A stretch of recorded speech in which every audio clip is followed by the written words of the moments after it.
Witness the courtroom drama that left everyone speechless. How far can emotions take a person when justice is on the line? What would you do if you were faced with a life-altering verdict? In this video, we're diving into the top 10 most dramatic moments ever in court where emotions ran high and justice hung in the balance. From shocking outbursts to unbelievable twists, these cases will have you on the edge of your seat. Join us as we explore the moments that left both judges and audiences stunned, revealing the raw human reactions to life-changing decisions. Before we get started, make sure to hit that subscribe button and turn on notifications so you never miss an update on the most jaw-dropping moments in court history. 10. Anthony Kirkland. The only way those jurors will be able to decide if mitigating factors presented by Kirkland's attorneys warrant sparing him a death sentence.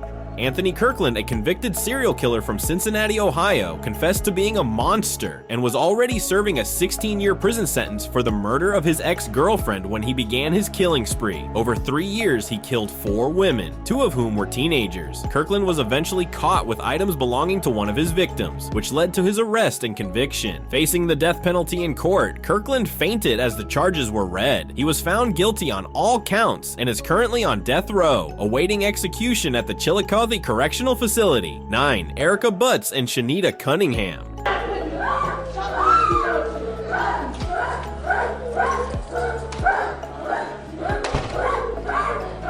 Erica Butts and Shanita Cunningham were charged with homicide by child abuse in Summerville, South Carolina, in a case that shocked the community. Butts, who was a close friend of the child's mother, was entrusted with the care of the 3-year-old toddler for 2 weeks. However, this trust was horrifically betrayed. During those 2 weeks, the child suffered severe abuse, with injuries that indicated weeks of torture. The tragic result was the child's death, a devastating outcome that led to both women being held accountable for their actions. In court, the details of the abuse were described as deeply disturbing, leaving the judge with no doubt about the severity of the crime. The judge condemned the actions of Butts and Cunningham, handing down a sentence of life in prison for both women. Their sentences reflect the gravity of their crimes, as they were held responsible for the unimaginable pain inflicted on a defenseless child. Today, Butts and Cunningham are serving their life sentences in separate prisons, a grim reminder of the consequences of their cruel actions. 8. Damon Kemp. God! God! God! God!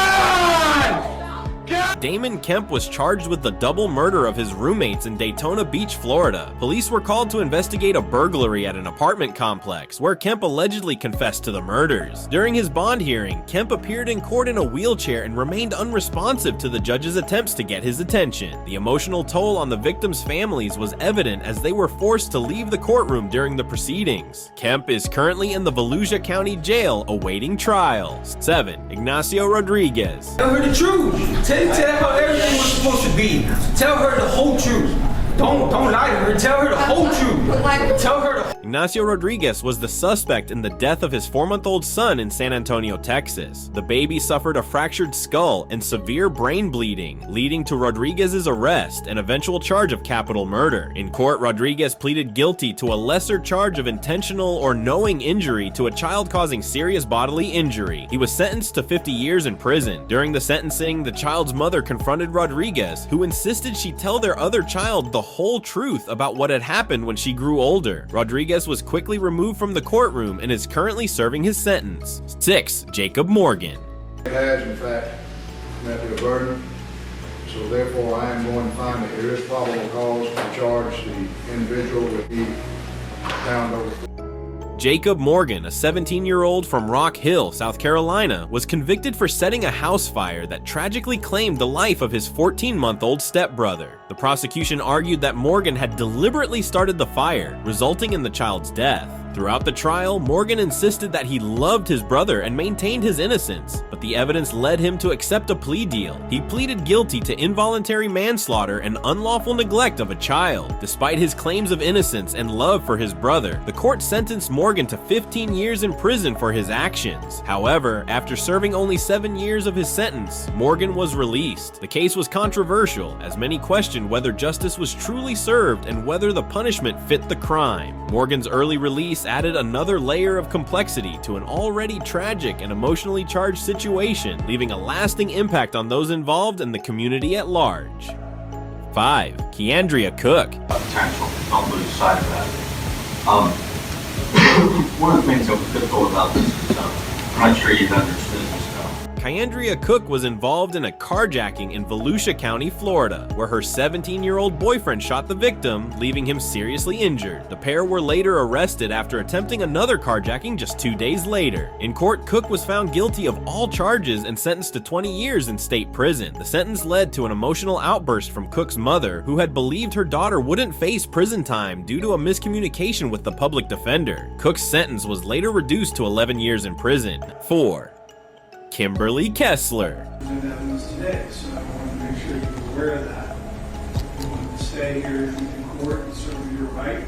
We wanted you to be able to do that. Kimberly Kessler, charged with the murder of her co-worker in Nassau County, Florida, had been on the run for 25 years under a fake name. She was eventually caught after brutally murdering her co-worker with scissors and attempting to dispose of the body. While awaiting trial, Kessler exhibited disturbing behavior, including smearing feces on her cell walls. During the trial, Kessler was disruptive, accusing her public defender of being related to the victim and making various false claims. She was convicted of first-degree murder and received a life sentence without the possibility of parole. 3. Camilla Gant. And you're gonna shut your mouth or I'm gonna have some duct tape put on it. Well, he attacked All right, we'll wait here for a moment till we can get her quiet. Camilla Gant was charged with the murder of her boyfriend in Jackson, Mississippi. The tragic incident took place during an argument that escalated, leading to Gant fatally stabbing her boyfriend. Although Gant claimed that she acted in self-defense, the court found her guilty of murder. During the sentencing, Gant repeatedly interrupted the judge, showing little to no remorse for her actions. The judge, visibly frustrated by her behavior, didn't hold back his anger and strongly condemned her actions. In the end, Gant was sentenced to life in prison without the possibility of parole, a punishment reflecting the seriousness of the crime. 2. Franklin Williams. Saying freedom of speech, no duct tape. You're not act. Franklin Williams was convicted of multiple felonies, including armed robbery and fleeing police in Cleveland, Ohio.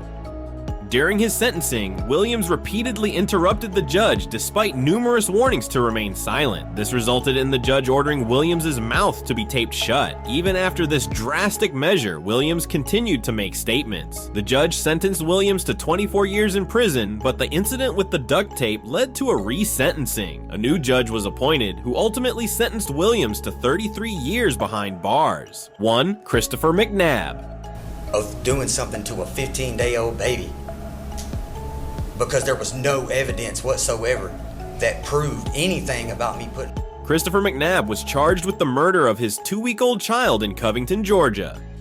After the child's mother reported the baby missing, local law enforcement immediately launched a search. That same night, McNabb was seen in front of TV cameras pleading for the return of his child. However, the next day, the child's body was discovered in a nearby wooded area, and the cause of death was determined to be blunt force trauma to the head, later ruled a homicide. McNabb was arrested and charged with the murder of his baby. After being found guilty, McNabb, still claiming his innocence, faced the judge during sentencing. The judge asked McNabb what sentence he believed the perpetrator should receive, to which McNabb responded, "They deserve to be under the jail. They ought to get the maximum sentence."